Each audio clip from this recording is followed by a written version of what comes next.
إن الحمد لله نحمده ونستعينه ونستغفره ونستهديه ونعوذ بالله من شرور أنفسنا ومن سيئات أعمالنا. من يهده الله فهو المهتد ومن يضلل فلا هادي له، وأشهد أن لا إله إلا الله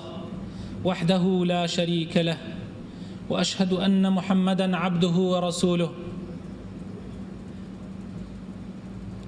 يا أيها الذين آمنوا اتقوا الله حق تقاته ولا تموتن إلا وأنتم مسلمون. يا أيها الناس اتقوا ربكم الذي خلقكم من نفس واحدة وخلق منها زوجها وبث منهما رجالا كثيرا ونساء، واتقوا الله الذي تساءلون به والأرحام إن الله كان عليكم رقيبا. يا أيها الذين آمنوا اتقوا الله وقولوا قولا سديدا يصلح لكم أعمالكم ويغفر لكم ذنوبكم، ومن يطع الله ورسوله فقد فاز فوزا عظيما. بەڕێزانم، باشترین کەلام، باشترین گفتارێک کەوترابێ فەرمایشتەکانی خوای پەروەردگارە لە قورئانی پیرۆزە، باشترین ڕێبازیش ئەو ڕێبازەیە کە خوا بۆ پێغەمبەری دیاری کردووە صلی الله عليه وسلم و ئەو پێیا چووە، و خراپترین ڕێباز ئەوەیە کە پێچەوانەی ڕێبازی خوا و پێغەمبەری خوا مرۆڤەکان هەڵس و کەوت بکەن، ئەو خوایی کە خالقیانە، کە بەدیهێنەریانە، کە ئەو شتێکی بۆ داناون، ئەو کە خۆی ئەزانێت چی باشە و چیش خراپە، و هەر لادانێکیش بە تەکید گومڕایی لە دوایە، نەکبەتی لە دوایە، سەرلێشێوانی لە دوایە لە ژیانی دنیایە و لە ئاخیرەتی شاشوێنی ئاگری جەهەنەمە. بەڕاستی میوانەکانی ماڵی خوا، یا ڕەبی هەموو لایەکتان بەخێر بێن، خوای پەروەردگار ڕەحم بە هەموو لایەکمان بکا و هیدایەتمان بدا و ئەم ساتانەی کە لەم شوێنە مبارەکەیە بەسەری ئەبەین، خوای تەعالا بە چاکترین شێوە، بە گەورەترین شێوە، بە عەزیمترین ئەجر و پاداش لە ڕۆژی قیامەتە پیشانمانی بداتەوە.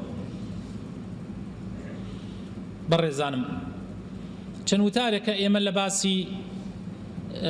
خۆداپۆشی ناین و باسی فەرزیەتی خۆداپۆشینمان کرد کە هیچ کەم نییە لە هەموو فەرزەکانی تری ئیسلام بگرە زۆرێک لە فەرزەکان بۆ خۆداپۆشینەی ئافرەت بەدی ئەهێت. باسی بەڵگەکانی خۆداپۆشینمان کرد لە قورئانە و لە حەدیثەکانی پێغەمبەرە صلی الله عليه وسلم. باسی فەزڵی پۆشتەییمان کرد و چەند گەورەیە پۆشتەیی. بەڕێزانم، جۆرەکانی حیجاب لە ئیسلامە چین؟ حیجاب چەند جۆرێکی هەیە. حیجاب واتە پەردە، واتە ستر. حیجاب بە معنای ستری عەورە دێ. خۆشەویستانم، بمانەیە و نەمانەوێ، خوای تەعالا هەندێک غەرائزی لە پیاوە دروست کردووە مەیلانە بەرەو لای ئافرەت و هەروەها بە پێچەوانەیشەوە. بۆیە لە ناچاریە و لەبەر ئەوەی خراپە و خراپەکاری لەسەر زەویە بڵاو نەبێتەوە، لەبەر ئەوەی هەر یەکێک لەم دوو ڕەگەزە بتوانن کارەکانی خۆیان بە جوانترین شێوە ئەنجام بدەن کە خوای تەعالا ئەوانی بۆ خوڵقاندووە، پێویستە پەردەی ستر و پەردەی شەرم و حەیا لە نێوانیانە نەدڕێ، لا نەچێ. جا ئەو پەردانەی کە شەریعەتی ئیسلام دایناوە سێ جۆرن. جۆرێکیان بریتیە لە پەردەی ماڵ. لە پەردەی ماڵ ئافرەت خوای پەروەردگار ئەمری پێکان نەک بەس بە ئافرەتانی ئێمە، بە ژنەکانی پێغەمبەریش صلی الله عليه وسلم و بە هەموو ژنانی مسلمانان و بە هەموو کچانێک کە بالغ ئەبن. خوای پەروەردگار ئەفەرمێ وقرن في بيوتكن ولا تبرجن تبرج الجاهلية الأولى. أصل أويا آفرت خانمي مال بي، أصل أويا آفرت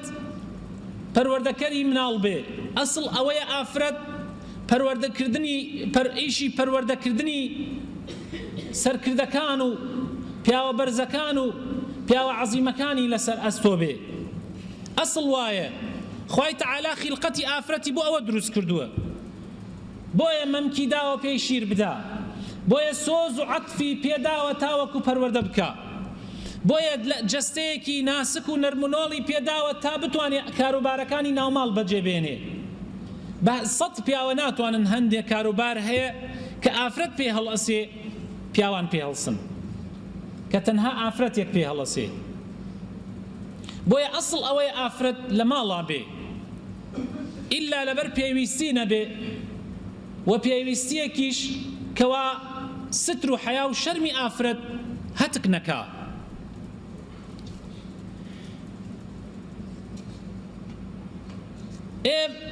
ئێمە وەکو ئیسلام، وەکو ئاینی پیرۆزی ئیسلام لەیرۆ، نە وەکو شەخص و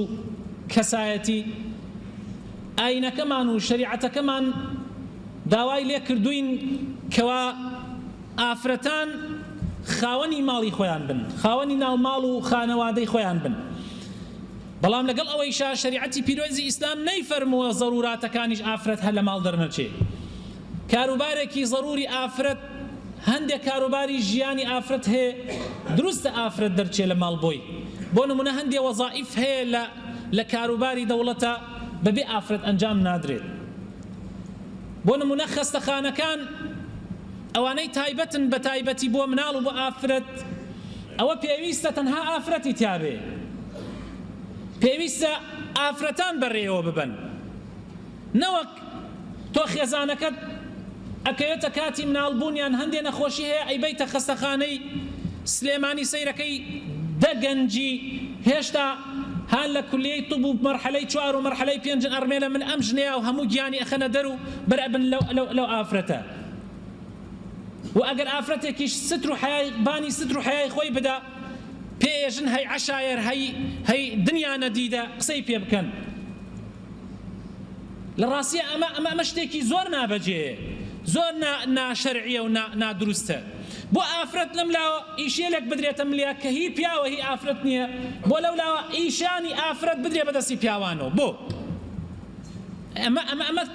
شتەکان تێکەڵکردنە بەڕاستی. ئەمە لادانی ئەو ستر و حەیا و شەرمەیە کە خوای گەورە قەدەغەی کردووە کە لا ببرێ. بۆیە پێویستە ئافرەت لە شوێنانی خۆیان هەبن، پێویستە ئافرەت دکتۆر بێ، پێویستە ئافرەت مامۆسای کچان بێ، پێویستە من بۆ کچی عالم بکەوێتە ژێردەستی من مەسەلەن کە تەمەنیان 14 و 15 و 20 و 19 و 18 من دەرسی پێ بدەمەوە کە من پیاوم غەرائیزم هەیە مێلانم بەرەو لای مەبەستم من خۆم لێرە بە نمونەی هەموو پیاوان باسەکەم. بۆ وابێ ئەی بۆ ئافرەت یەک دەرسی ئافرەت نەداتەوە، بۆ پیاویش دەرسی پیاو نەداتەوە. دەی هەمومان ئێمە ئەمەمان بینیوە خۆمان گەنج بووین لە پۆلی شەش و لە کولیە و لە مەعهەد و پەیمانگاکانە بووین کە من هەموو مەرحەلەکانم بڕیوە. کاتێک مامۆسایەکی ئافرەت دەرسی داوینێتەوە بڕاتە بێ زۆر بەمان هەر بەس مەشغوڵ ئەوە بووین جوانی ئەو ئافرەتە و ئەگەر من خۆشم نەمکردۆ خۆ دەیەها گەنج کە ئێستا لەوانەیە ئەم وتارە ببیسن ئەگەر لەیریشە نەبن لەنا ئەو پۆلانە بوون و ئەزانن حاڵی دەرزدانەوەی سیقەتان بێ گەنجی وامان لەگەڵا بووە هەتا وەکو دەرسەکە دراوەتەوە چەند جارێک ئەم گەنجە ئاویشی هاتوۆتەوە کە ئێستا خوا عافی بکە ئەو کەسە مردووە حالیە. ئاخر ئەمە کەی ڕاستە، ئەمە کەی قانونە، کەی یاسایە. کچێک قۆڵی لێ هەڵکاو هەموو جەستەی پانتۆڵێ لە پایابێیان تەنورەیەکی تەنگ و هەتاوەکو زرانی بەدەرەوە بێ و خۆی بادا بەقەی سەبورەیە لە بەردەمی کۆمەڵێ گەنجە. ئەمە کەی ئەمە خوا قبوڵێتی، کەی ئەمە ڕاستە، کەی ئەمە دروستە، کەی ئەمە لەگەڵ تەبیعەتی ئینسانیا گونجێ. بە هەمان شێوەیش عەکسەکەیشی ئەمە ڕاست نییە بەڕاستی. ئەمە تەنها هەڵەخەڵەتاندنی ئومەتێکە کە لەسەر پاکی و عەفاف و تەهارەت ژیانیان دامەزراوە. بۆیە بڕێزانم یەکەم ستر ئەو سترەیە کە ئەبێ لە ماڵە ئافرەت لەبەر زەڕورات نەبێ دەرچێ و بڕات و دەرچێ و بێت و بڕە یعنی بەڕاستی ئەو ئافرەتە سووک ئەبێ ئەو ئافرەتە وەزنی دائەبەزێ ئەو ئافرەتە تەبیعەتە پاک و جوانەکەی خۆی لەدەست ئەدا کە ئێستا کەسانێک هەن و دەرەوەی هاندەرانیان بینیوە خارجیان بینیوە خۆزگە ئەوان خەتیب ئەبن لەم شوێنە و ئێستا باسی خارجیان بۆ کردن و کچی خارجی چۆنە و چۆن ئەخلاقیان چۆنە و ڕەوشتیان چۆنە و وەزعیان گەیەتە چی حەڵێ کە برایەک ئەلەم چەند ڕۆژە بۆ منی گێڕایەوە ئەیوت پیا ئافرەتێک لەگەڵمانە بووە لە نزیکی شوقەکەمان ئەیوت خۆم بە خودی خۆم پرسیارم لێ کردووە وتمە دایە باشە هیچ کەسێک نییە مناڵت نییە و وتێتی بەرەوەڵا مناڵمە 11 کوڕم هەیە بەڵام لە 11 پیاو 11 کوڕمەیە بەڵام لە 11 پیاو چەند ساڵە ئەوێت تەنها یەک تەلەفۆنیشیان بۆ نەکردم ژنەکە پیرەژنێکە لە ماڵە کەوتووە و تەقاعود بووە و کەس نییە ئەگەر بمرێتیش سەرێکی لێ بدە ودەیها لەو ئافرەتانە کە تەمەنیان نەگاتە 35 ساڵ و 40 ساڵ سەگ ئەکەن بە ڕەفیقی خۆیان لەگەڵیانە بمێنێتەوە لە ماڵە چونکە وتویانە بەدەمی خۆیان و ئاشکرا و زۆربەتانیش بیسووتانە وتویانە سەگ لە زەلام و لە بەنی ئادەم بەوەفاترە چونکە ئێمە چەند کوڕمان هەیە چەند پیاو لەگەڵمانە بووە ژیانی هەتاوەکو گەنج بووین ئێستا هەمویان خواحافیزیان لێ کردوین و ئاڵام ئەم سەگە وازمان لێ نایێت لەگەڵمانایە بۆیە بەڕێزانم یعنی ئەوان تەواویان کردووە تەواو هەموو شتێکیان لەدەست داوە لەلایەنی ئەخلاق و لەلایەنی ڕوحێت و ئێمە بۆ بڕۆین یعنی ڕێگای پای ئەوان هەڵگرین لە شتێلێکا کە زەرەریم کۆمەڵگاکەمانی تایە بۆ ڕێگە و شوێنەکانی ئەوان بگرینە بەر پێغەمبەری خوا صلی الله علیه وسلم فەرمێ شوێن پیایان هەڵەگرن ئومەتانێ لە دوای من تێ لە ئومەتی من خەڵکانێک دێن شوێن پای کافرەکان هەڵەگرن شوێن پایان هەڵەگرن لە خراپەکاریان نەک لە چاکەکاری من چەند جاری پێشووش باسی ئەوم کرد وتم کوا کارگەکانی ئێمە بەس تەنها کارگەی ئاومان هەیە ئاو بەس تەنها کارگەی ئاو لە کوردستانە هەیە بۆ ئاو دروستکردن هەر ئاوەکەیە بۆ ڕێکەیەکەن و ناو هینەکە و بۆمانی نێرنەوەی وە پارەی فرۆشن ئەویش لەبەرەوەی قیمەت باشەکە کوا چەند کارگەمان هەیە ئێمە بۆ وڵاتە ئیسلامەکان تا ئێستا کارگەیەکی سیارەمان نییە بۆ کارگەی شتە چاکەکانمان نییە هی دەرزی بن سەیرەکەی لەسەری چیتر نووسراوە هیچی دەوڵەتیە نووسراوە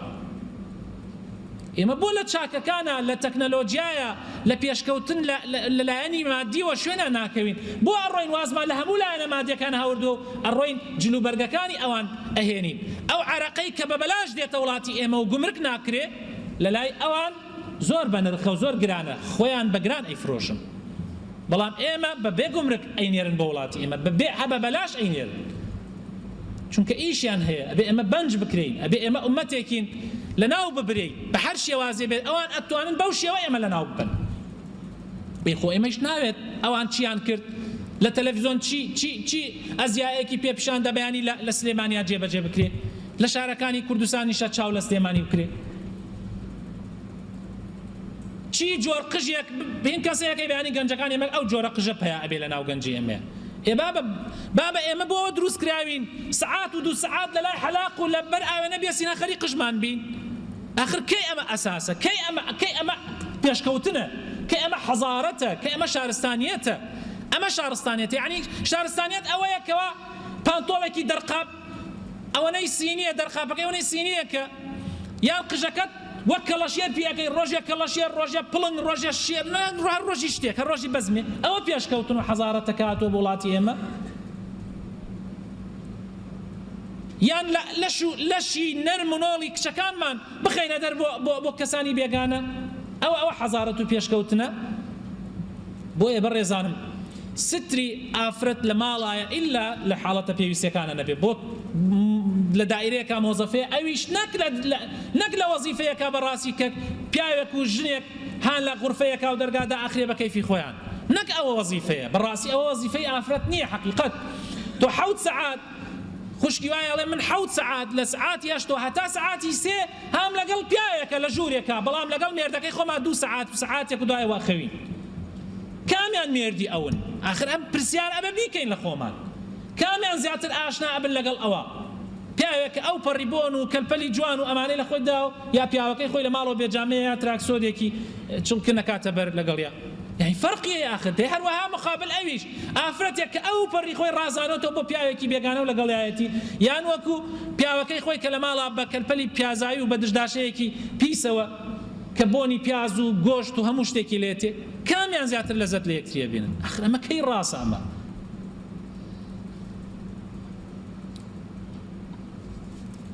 بۆیە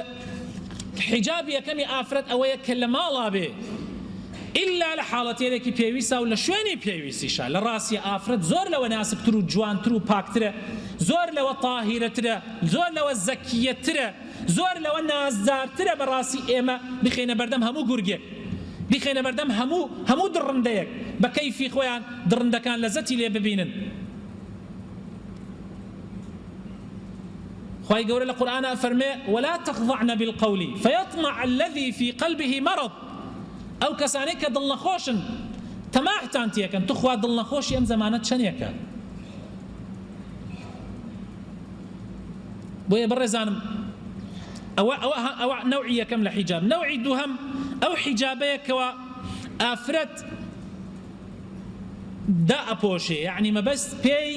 ئەو جلوبەرگەیە کە دای ئەپۆشێ ئەو جلوبەرگە جوانەیە کە ئافرەت سترەکات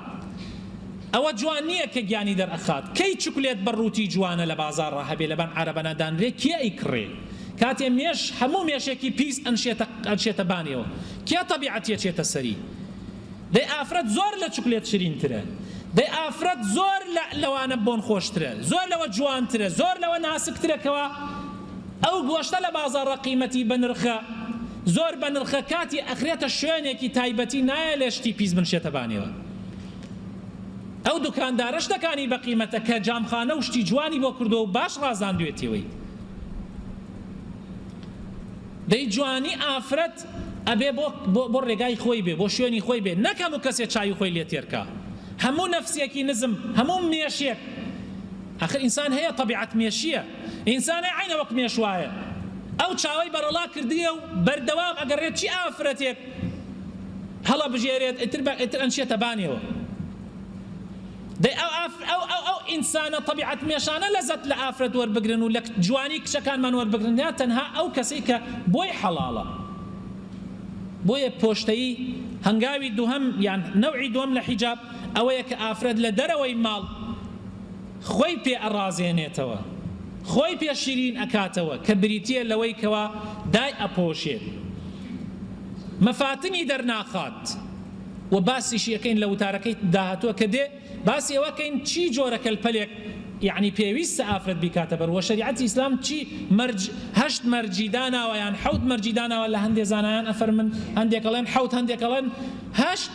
مەرجی داناوە بۆ ئەوەی کەوا ئافرەت دەرچێ لە ماڵ چی جلێک لەبەریا بێ و ئەبێ ئەو جلەت چۆن بێ بۆیە ئەبێ ئێمە ماڵ و مناڵی خۆمان یا کچەکانی خۆمان یا خێزانەکانی خۆمان بەڕاستی ئابە و شێوازە بڕازێنینەوە کە ئیسلام داوای لێ ئاکات نەک بەو شێوازەی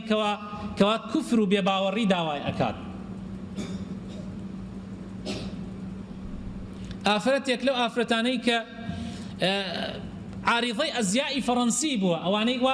وا جلوبەرگ دروزەکەن و خۆیان پیشانی خەڵکی ئەدەن و پێشانی دەستگاکانی ڕاگەیاندن ئەدەن ئەو ئافرەتە دوای ئەوەی کە خوای گەورە هیدایەتیدا و تەوبە ئەکاو ئەبێ بە مسلمان ئافرەتێکی زۆر پۆشتە و جوانە جا باسی ئەوە ئەکاڵێ الحەمدولله کە من لەو حاڵەتەی کە تیابووم لەو حاڵەتە نەمردم ئەڵێ ئێمە هەر حەیوانێ بووین بە خۆمان نەئەزانی هەر حەیوانێ بووین لەو حەیوانانەی کە هەوڵ ئەدەن خۆیان نەخەنە بەردەسی نێچیرەکان خۆیان نەخەنە بەردەسی حەیوانە دڕندەکان ئەڵێ ئێمە ئاوا بووین نەما نەزانی عەفاف چییە و تەهارەت چییە واما نەزانی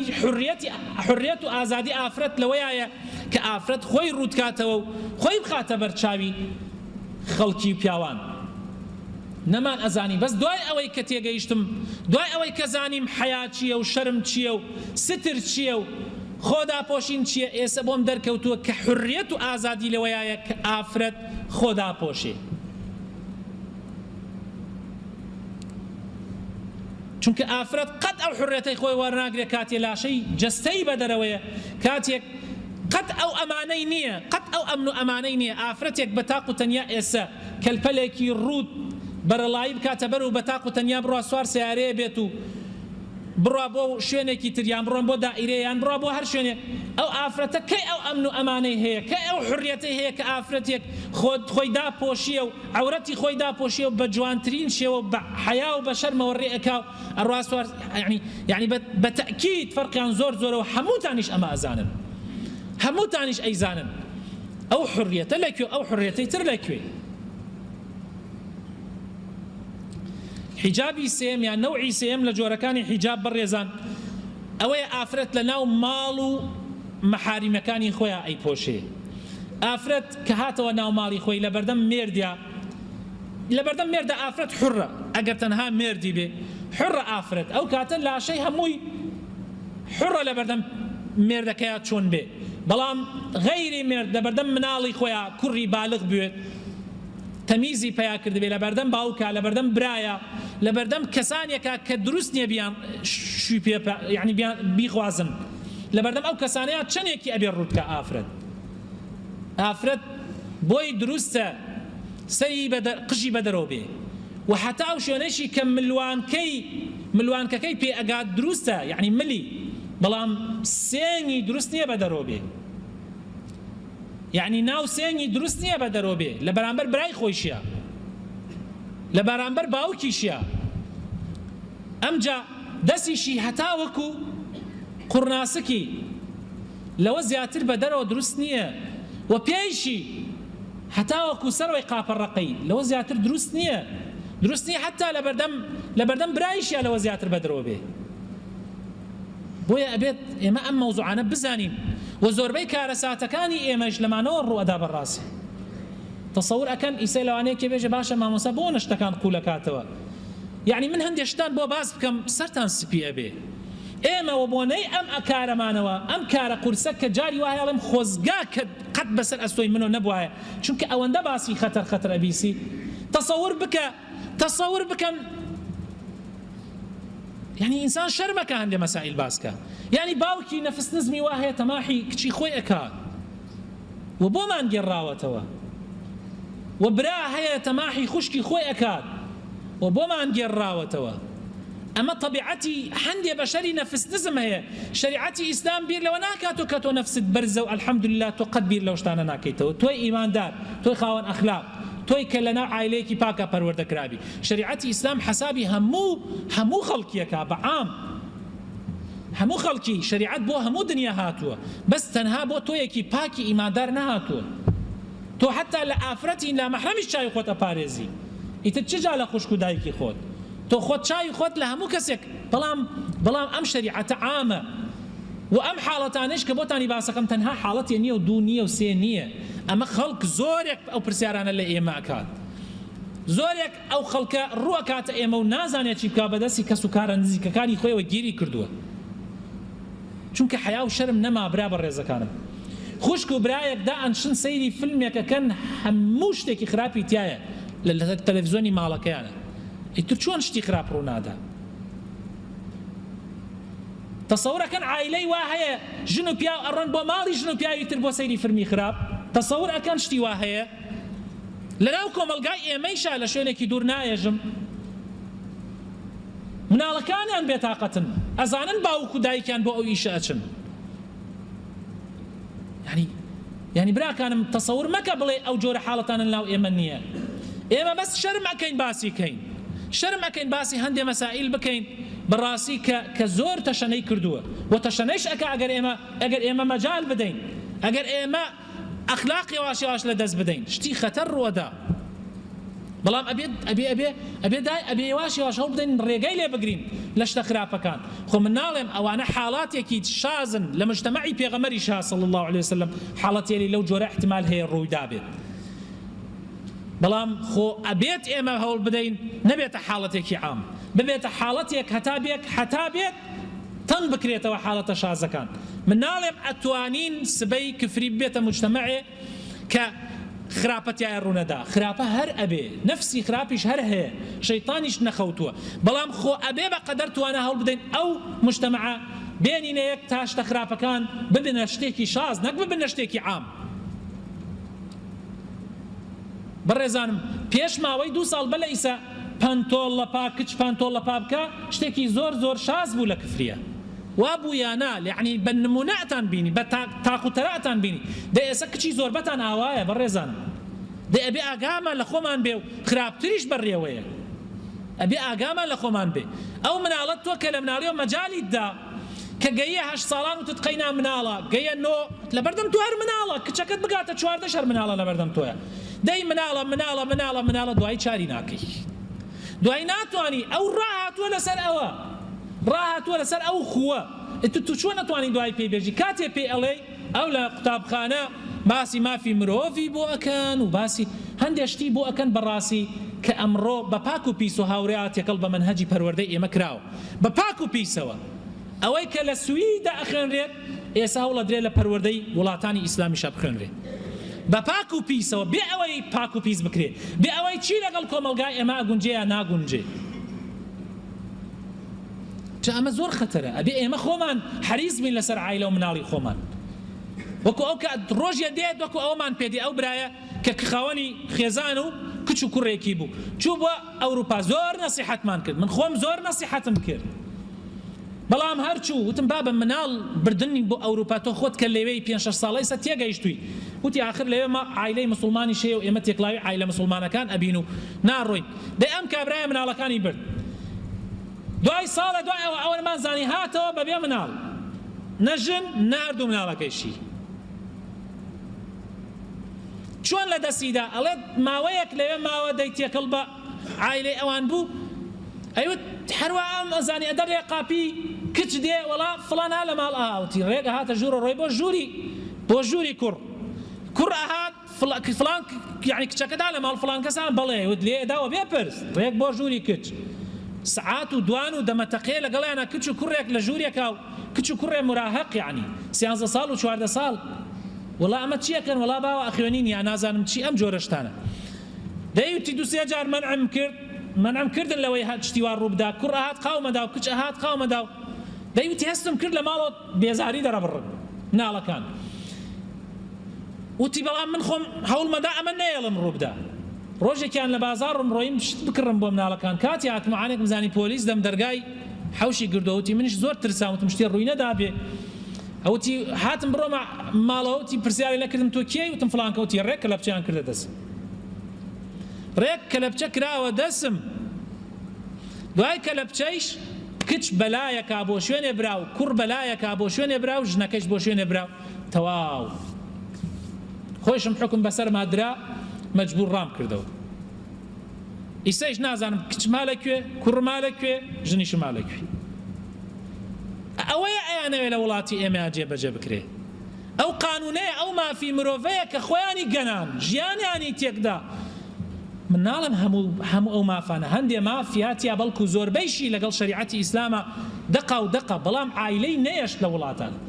عایلەی نێشت خێزانی نێشت کچ ئەگاتە 12 ساڵان و 13 ساڵان ئەتر خاوەن خۆیەتی و نە باوک بۆی هەیە تو بێژێ لە کوێوەتی نە دایک بۆی هەیە بڵێ لە کوێوە دێیت و قوڕە سەر ئەو کەسەی کەوا دەسێ بەرزکاتەوە لە مناڵەکانی ئێوە بەوە ڕازین کەس بەوە ڕازیە کەس غیرەتی گەیشتۆتە ئەو حەدە بەوە ڕازی بێ دەی ئەوە ڕوو ئەداو و بەڕێیشەوەی ڕووبدا ئەگەر ئێمە فریای خۆمان نەکەوین فریای عایلە و خێزانەکانی خۆمان نەکەوین فریای ئەو ئەخلاقە جوانە و ڕەوشتە جوانانەی کە تۆ نازانی کچەکەت کچە یا ژنە ئاوات پێبێ کە تۆ نەزانی سرد لە کوێوە بۆ کوێ ئەچێ خوا پەنامان بدە داواکارم خوای بۆ خاتری ناوە پیرۆزەکانی خۆی تووشی ئەو وەزعمان نەکا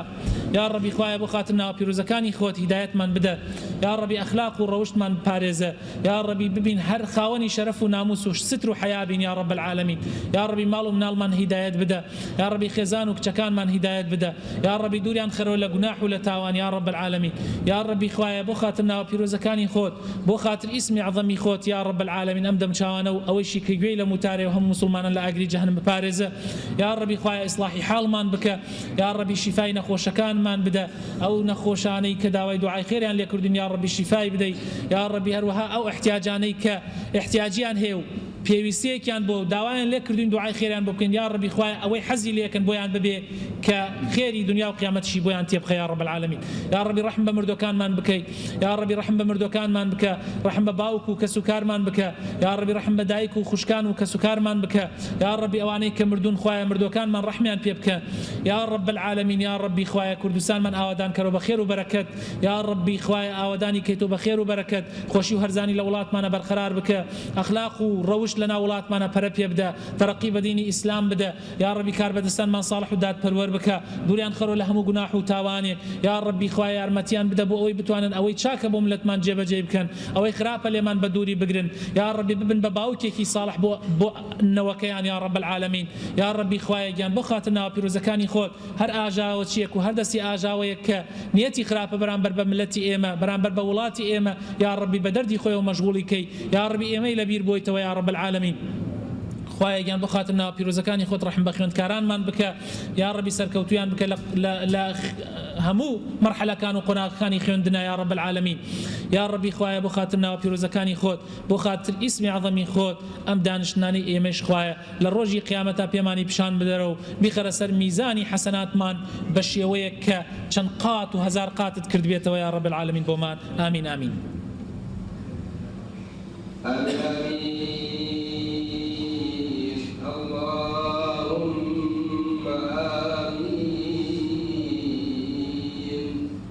والحمد لله رب العالمين. آمين آمين. الحمد لله رب العالمين والصلاة والسلام على سيدنا محمد وآله وصحبه أجمعين. يا ربنا لك الحمد حمدا كثيرا طيبا مباركا فيه. سلمان بالرزقان براسي ظاهري دياردي مادە بێهۆشکەرەکان هەر لە عەرەقەوە بگرە هەتاوەکو جۆرەکانی عەرەق و خواردنەوە هەتا ئەگاتە ئەو مادانەی تریشی کە ئەم زەمانە پەیابوونەوەکو تلیاک و ئەفیون و هەموو ئەو شتانەی کە ئەمڕۆ بەکار ئەهێنرێت و خەڵکی عەقڵی خەڵکی لە دەستەدا بەڕاستی شتێکی زۆر خراپە و بە تایبەتی تر لە شوێنە گشتیەکانە خواردنی ئەو مادانە خواردنەوەی ئەو عەرەق و شتانەی تریشی کە وەکو عەرەق وایە بەڕاستی زەرەرێکی زۆر زۆر ئەدا بە تایبەتی لە سەیرانگاکانە بە تایبەتی لەو شوێنانەی کەوا خەڵکانێک سیارە ئەڕان و بێهۆشن و هۆشیان لای خۆیان نییە ئەمە زەرەرێکی زۆر زۆر ئەگەیەنێت و خەڵکانێکی زۆریش بەهۆی ئەو حاڵەتانەوە گیانیان لەدەست ئەدەن